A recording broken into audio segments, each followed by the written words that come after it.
वीर अभिमन्यु।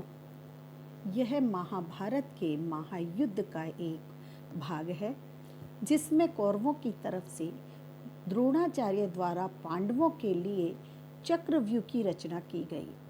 चक्रव्यूह को तोड़कर युद्ध करने का साहस सिर्फ अर्जुन में था।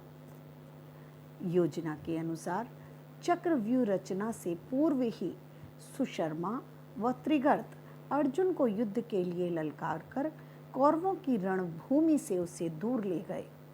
अर्जुन के अलावा किसी अन्य पांडव को चक्रव्यूह भेदना नहीं आता था।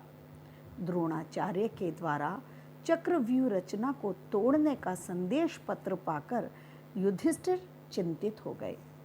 तातश्री को चिंतित देखकर अर्जुन पुत्र अभिमन्यु ने चक्रव्यूह भेदने की उनसे अनुमति लेकर साहस, धैर्य, कर्तव्य परायणता दिखाते हुए युद्ध किया और वीरगति को प्राप्त हो गए। युद्ध से लौटने पर शाम को पुत्र की वीरगति का समाचार सुनकर अर्जुन ने जयद्रथ वध का निर्णय लिया तथा वासुदेव कृष्ण की सहायता से अपना प्रण पूरा किया। इससे यह सिद्ध होता है कि अधर्म पर धर्म की तथा असत्य पर सत्य की विजय निश्चित है। अभिमन्यु कृष्ण की बहन सुभद्रा के पुत्र थे। उन्हें चंद्र देवता का पुत्र भी माना जाता है।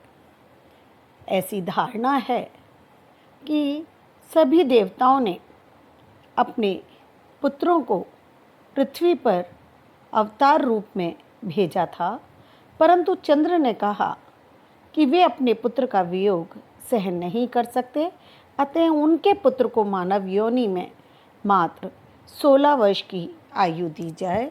उनके यही पुत्र जिन्हें उन्होंने 16 वर्ष के लिए मानव योनि में भेजा था वही अभिमन्यु थे। अभिमन्यु का बाल्यकाल अपने ननिहाल द्वारिका में ही बीता और श्री कृष्ण ने उन्हें शिक्षा दी और अभिमन्यु का विवाह श्री कृष्ण की मर्जी से महाराज विराट की पुत्री उत्तरा से हुआ। अभिमन्यु कम उम्र का होते हुए भी बहुत साहसी, बुद्धिमान, धैर्यवान, आज्ञापालक, कर्तव्यपरायण, आकर्षक व्यक्तित्व का वीर योद्धा था जो द्वंद्व युद्ध में निपुण था। चक्रव्यूह भेदन की विधि उसने माता के गर्भ में ही जान ली थी, लेकिन अंतिम द्वार से बाहर निकलने की जानकारी के समय माता के सो जाने के कारण वो द्वार भेदन में अनभिज्ञ रहा और उसने चक्रव्यूह के भीतर जाकर 7 महारथियों का अकेले पराक्रम के साथ सामना किया। वह हिम्मत नहीं आ रहा, वो साहसी योद्धा था जिसने धैर्य रखते हुए इन सभी महापराक्रमी योद्धाओं का सामना किया और उनसे युद्ध करते हुए उन्हें ललकारा और कहा कि आपने ही युद्ध के नियम बनाए हैं कि निहत्थे पे वार करना वर्जित है और आप सब मेरे निहत्थे होते हुए भी एक साथ मुझसे युद्ध कर रहे हैं। यह रण के नियमों के विरुद्ध है। लेकिन उसके बावजूद द्रोणाचार्य, महाबली, कर्ण, कृपाचार्य जैसे लोगों ने जब अभिमन्यु पर वार किया तो निहत्थे अभिमन्यु ने हार नहीं मानी, बल्कि अंतिम सांस तक साहस के साथ वह वीर योद्धा लड़ता हुआ वीरगति को प्राप्त हो गया। महाभारत के युद्ध में अर्जुन ने श्रेष्ठ धनुर्धर होने की अपनी योग्यता को साबित किया। अर्जुन में चातुर्य कूट कूट कर भरा था। वो श्रेष्ठ लक्ष्य भेदी थे, गुरु भक्त थे, आज्ञा पालक थे, वीर योद्धा थे और एकाग्रता उनमें थी। इन विशेषताओं को लेकर महाभारत में कई उदाहरण हमारे सामने हैं। द्रौपदी से विवाह करने से पूर्व एक मछली की आँख में तीर मारने के लिए वहाँ उपस्थित सभी योद्धाओं से कहा गया। अर्जुन ने अपने लक्ष्य अर्थात मछली की आँख पर एकाग्र चित्तता से ध्यान केंद्रित करके तीर मारा और द्रौपदी से विवाह किया। इसी तरह उनका एकाग्रता का एक और उदाहरण है। शिक्षा देते समय उनके गुरु द्रोणाचार्य ने एक बार कौरव और पांडवों को वृक्ष पर बैठी हुई चिड़िया की आँख भेदने के लिए कहा। किसी का भी तीर चिड़िया को नहीं लगा क्योंकि सब लापरवाह थे, एकाग्रचित्तता की उनमें कमी थी। लेकिन अर्जुन में एकाग्रचित्तता का ऐसा गुण था कि उसने एकाग्रचित्तता के कारण वृक्ष के पत्तों के बीच में बैठी चिड़िया को अपना निशाना बनाया। कहानी का प्रारंभ चक्रव्यूह रचना के समाचार से होता है। कौरव पांडवों के बीच युद्ध चल रहा है। आज युद्ध का 13वां दिन है। कौरवों की योजना के अनुसार अर्जुन को त्रिगर्तों से युद्ध करते हुए युद्ध क्षेत्र से दूर जाना है। संसप्तक और सुशर्मा युद्ध करते हुए अर्जुन को युद्ध क्षेत्र से दूर ले जाते हैं। ऐसे समय में द्रोणाचार्य का समाचार लेकर दूत युधिष्ठिर के सामने जाता है और चक्रव्यूह भेदन हेतु आमंत्रित करता है। पांडवों को चुनौती यह सोचकर स्वीकार करनी पड़ी कि या तो वे चक्रव्यूह भेदन की चुनौती को स्वीकार करें, अन्यथा युद्ध में अपनी हार स्वीकार कर लें। चक्रव्यूह भेदन सिर्फ अर्जुन को आता था, अन्य भाइयों को नहीं आता था। गुरु द्रोणाचार्य ने किसी भी शिष्य को चक्रव्यूह भेदन की शिक्षा नहीं दी थी। अर्जुन चूंकि युद्ध भूमि से दूर थे, अतः यह समस्या सामने विकट रूप धारण करके आई। युद्ध के समय जयद्रथ को ये महादेव के द्वारा वरदान मिला था कि एक दिन वे अर्जुन को छोड़कर सभी पांडवों पर अकेले भारी पड़ेंगे और आज वही दिन था।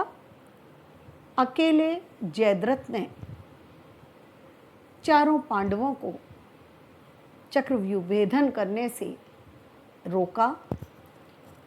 ऐसे समय में चक्रव्यूह भेदन का दायित्व अभिमन्यु ने संभाला और वीरता से चक्रव्यूह भेदन करते हुए वो द्वार तोड़ता हुआ अंदर चला गया और लड़ते हुए वीरगति को प्राप्त हुआ।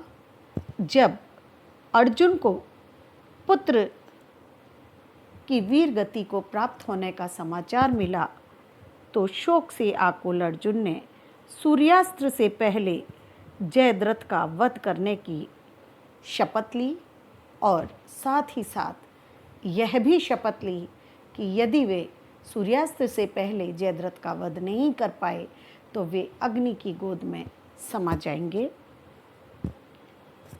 सूर्यास्त नज़दीक जानकर श्री कृष्ण ने अपनी माया से सुदर्शन चक्र को सूर्य के आगे कर दिया, जिससे समय से पहले ही सूर्यास्त हो गया। जयद्रथ सामने आ गया और अर्जुन ने जब जयद्रथ को मारने के लिए ललकारा तो जयद्रथ ने अर्जुन से कहा कि मेरे पिता ने मुझे वरदान दिया है कि तुम्हारे कारण यदि मेरा मस्तक भूमि पर गिरा तो मैं नहीं, तुम भस्म हो जाओगे। अर्जुन ने कहा, चिंता मत करो जयद्रथ, तुम्हारा जीवन तुम्हारे पिता का आशीर्वाद है, तो मृत्यु के समय भी तुम्हें तुम्हारे पिता का आशीर्वाद प्राप्त होना चाहिए। अतः मैं तुम पर पाशुपास्त्र का प्रयोग करूँगा, जिससे तुम्हारा मस्तक सीधा तुम्हारे पिता की गोदी में जा गिरेगा। और ऐसा ही हुआ।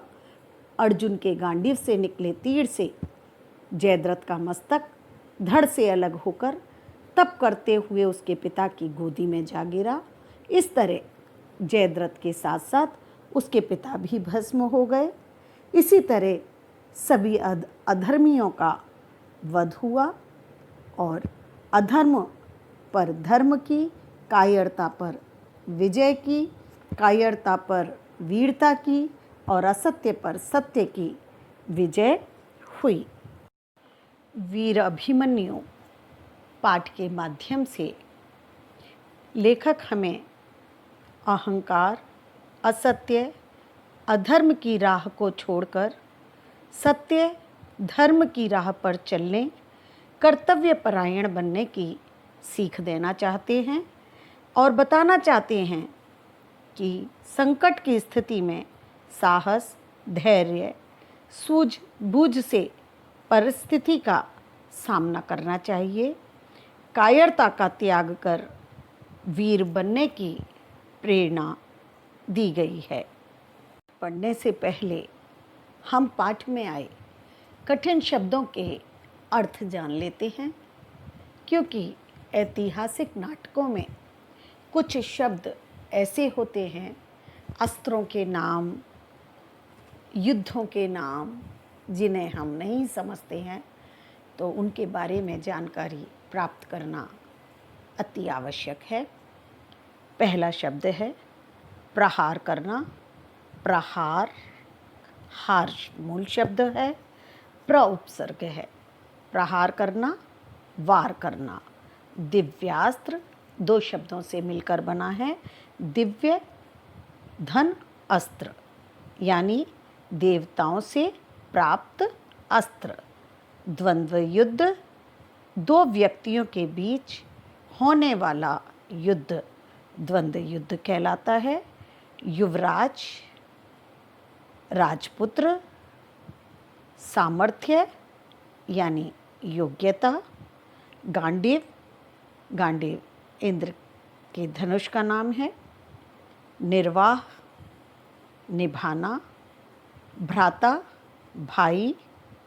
बहनोई, बहन के पति को कहते हैं। क्षण यानी पल। चक्रव्यूह, चक्रव्यूह यानी चक्र के रूप में सेना की स्थापना करना चक्रव्यूह कहलाता है। रचना यानी निर्माण। ज्येष्ठ सबसे बड़े। विनती, प्रार्थना। प्रतिज्ञा प्रण को कहते हैं।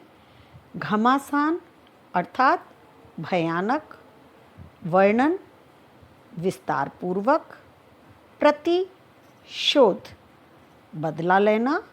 निहत्ता ये बिना हथियार के, नी उपसर्ग है इसमें, शब्द बना निहत्ता, बिना हथियार के।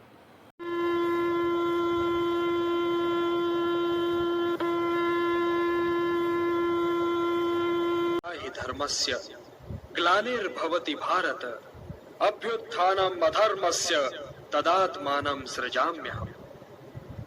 परित्राणाय साधूनां विनाशाय च दुष्कृतां धर्म संस्थापनार्थाय संभवामि युगे युगे। हाँ पार्थ, मैं प्रकट होता हूं, मैं आता हूं। जब जब धर्म की हानि होती है तब तब मैं आता हूं, जब जब अधर्म बढ़ता है तब तब मैं आता हूं। सज्जन लोगों की रक्षा के लिए मैं आता हूँ, दुष्टों का विनाश करने के लिए मैं आता हूँ, धर्म की स्थापना के लिए मैं आता हूँ और युग युग में जन्म लेता हूँ।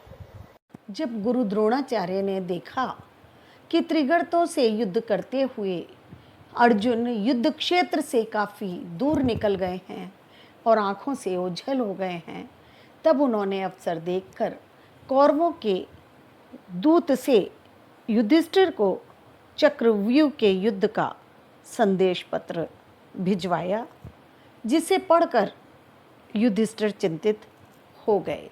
चिंता का कारण था अर्जुन के अलावा चक्रव्यूह भेदना किसी को भी नहीं आता था।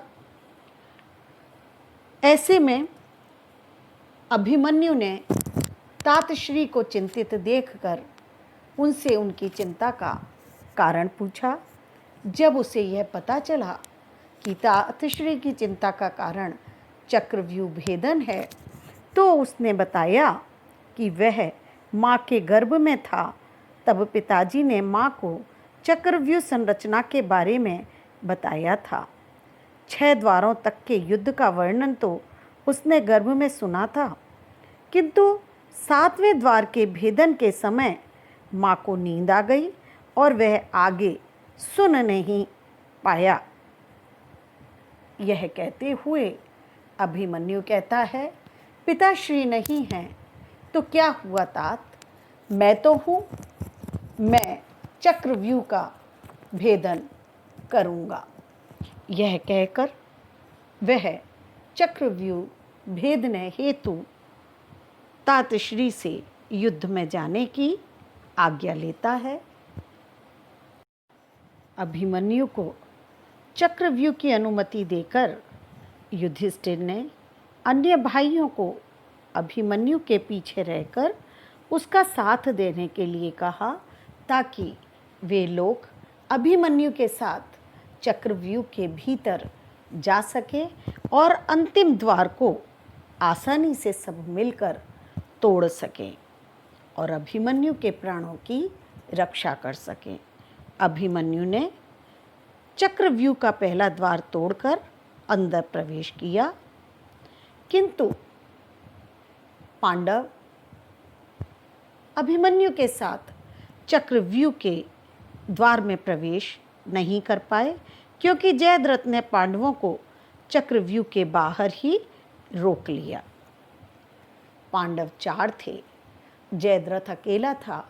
उसके बावजूद चारों पांडव, जो कि महापराक्रमी थे, अकेले जयद्रथ का सामना करने में असफल हो गए, क्योंकि जयद्रथ ने महादेव से यह वरदान पाया था कि एक दिन युद्ध के समय वह अर्जुन को छोड़कर सारे पांडवों पर अकेला भारी पड़ेगा। आज वही युद्ध का 13वां दिन था। अर्जुन युद्ध क्षेत्र से दूर थे और ऐसे समय में महादेव से वरदान पाए हुए जयद्रथ ने अकेले पांडवों का सामना किया और उन्हें प्रवेश करने से रोक दिया। अभिमन्यु अकेला सारे चक्रव्यूहों को तोड़ता हुआ अंदर बढ़ता जा रहा था, लेकिन जब वह 6ठे द्वार से भीतर प्रवेश करता है, तब सारे महारथी मिलकर अभिमन्यु को युद्ध में ललकारते हैं। अभिमन्यु एक एक का सामना करता है, एक एक महारथी को ललकारता है, ताऊश्री, बड़े ताऊश्री, छोटे ताऊश्री को, लेकिन अंत में अभिमन्यु के रथ का पहिया तोड़ दिया जाता है। हाथ में तलवार न रहने पर वह रथ का पहिया हाथ में उठाए लड़ता रहता है। निहत्थे अभिमन्यु पर युद्ध के नियमों के विरुद्ध एक साथ मिलकर 7 महारथी प्रहार करते हैं। अभिमन्यु वीरता से साहसपूर्वक उनका सामना करता है और अंत में वीरगति को प्राप्त हो जाता है। वीरगति को प्राप्त होते समय भी उनके सामने खड़े उन महापराक्रमियों को अभिमन्यु ललकारते हुए कहता है, आज मेरा दुर्भाग्य है कि मैं वीरगति को प्राप्त हो रहा हूँ, तो इन कायरों के कारण, इन कायरों के हाथ से मुझे वीरगति प्राप्त हो रही है।